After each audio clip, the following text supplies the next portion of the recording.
kayo po bilang city engineer, bakit po natapos ng ganyan ang itsura? Yan, palabas mo set. Ba't po natapos ng ganyan ang itsura niyan? Yung proyektong, ito ho, nakikita namin sa TV. Nakita mo siya? Apo. Opo. Oo Nakita nyo? eh. Actually, parang kasi po, ang nakakahiya dito, reflective kay Mayor. Oo, No? at Para saka- bagang, alam niyo na? Oo, at saka attorney, gaano po ba kalaki ito para umabot ng 18 million pesos? Kaya yung tanong din ni Manong Ted, ang tanong ng mga nanonood ngayon at nakikinig, talaga pong ganun kamahal yung mga waiting sheds natin sa QC? Ganun po ba yun, attorney?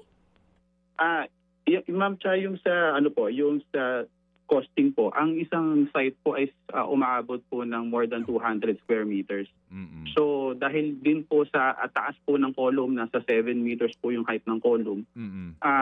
pumapatak po, Sir Ted, for Philcoa, for example, abot tayo ng 45,000 per square meter. So we recognize naman po na may kataasan din po talaga. Dahil po yun mainly doon sa structural steel na ginamit po dito. Opo. Yung structural steel nga daw po yung ginamit nila. Anyway, sir, ganito po, no? Ito pong proyektong ito, basically po, 180 days nga lang sinasabi, di ba, na completion po nito. Okay? Yes Opo. po, yes sir. Opo. Opo. So itong contractor na Philippine Chem Steel Industries na ito po yung pinaka-major ninyo.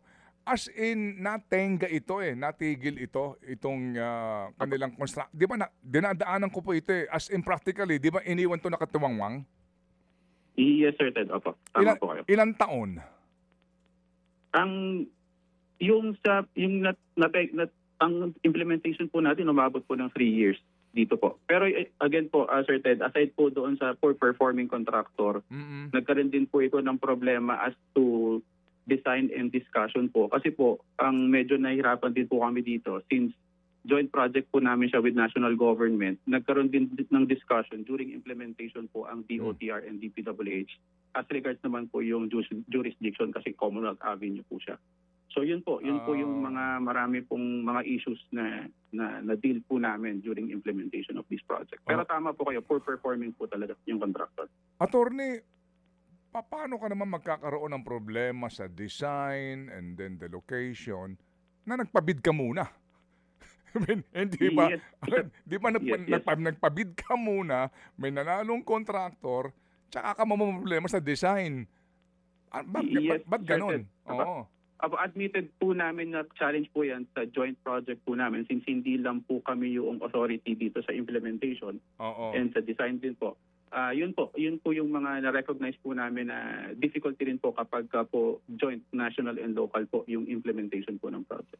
Pero whether it's joint or solo po na proyekto, di ba common sense na lang, attorney, before ka magpabid ng proyekto, alam mo na kung saan itatayo, alam mo na ang disenyo. After all, hindi ka makakakuha ng presyo, di ba? At ng kaukulang permiso at yung contractor, sinong magbibid na hindi ko alam kung saan itatayo? Sinong magbibid na hindi ko alam kung anong design? Yes. Alam naman po natin, Sir Ted, yung locations and design, alam naman po yung general design. Ang nagkakaroon lang po ng problema pag nandun na po sa actual. Since ang nag-i-inspect po nito, hindi lang din po kami. Kasama rin po yung DOTR. So may mga comments po sila during implementation na specific comments po na yun po. Doon po kami, yun po yung ibig po namin sabihin na nagkakaroon ng difficulty po. Okay, so paano yun? Kasi nga taon ito na nakatenga. Anong una nga akala ko release ng monorail yung mga poste. Di ba attorney? Nung una papunta ng UP ng Philcoa, nung una akala ko magkakaroon ng monorail. Hindi nga kasi nga, di ba attorney? Natawa din tuloy si diba? attorney. Oo. Anyway, so sa pangyayari pong itong attorney, whose fault is it na natenga ng pagkatagal-tagal and then ngayon nagkukumahog yung contractor, ang baboy ng gawa para lang maka-accomplish and then babayaran ng taong bayan? Well, tama po kayo, Sir Ted. Titingnan din po natin yung accountability dito. Possible po na may accountable po dito. And in fact, meron pong ongoing inquiry po yung ating legal department patungkol po dito kasi marami rin pong mga reklamo. So tinitingnan po lahat, hindi lang po yung contractor, pati rin po kami dito sa Quezon City Government kung meron pong accountability. Tinitingnan din po, Sir Ted. Who is the most accountable officer here?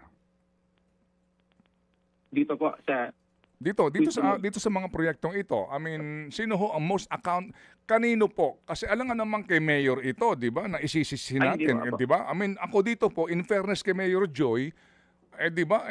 Anong kanalaman ko diyan, 'di ba? Oo. Dito po, kanino po, 'di ba? The buck stops kanino? Opo, attorney. Yes po. Yes, sir. Ted, yan po yung tinitingnan po if meron po talagang accountability po. Yan po yung actually pinag-aaralan po ngayon ng City Legal Department. Mga kapatid, brothers and sisters, saan ka pa? Dito na tayo sa totoo.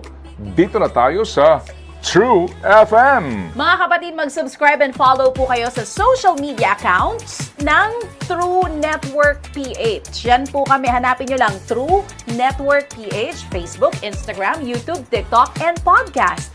Mapa Apple or Spotify man yan, mahahanap nyo kami. Lahat ng mga napapanood at napapakinggan nyo po sa programa, nasa social media accounts namin yan. So, paano mga kapatid? See you sa social media!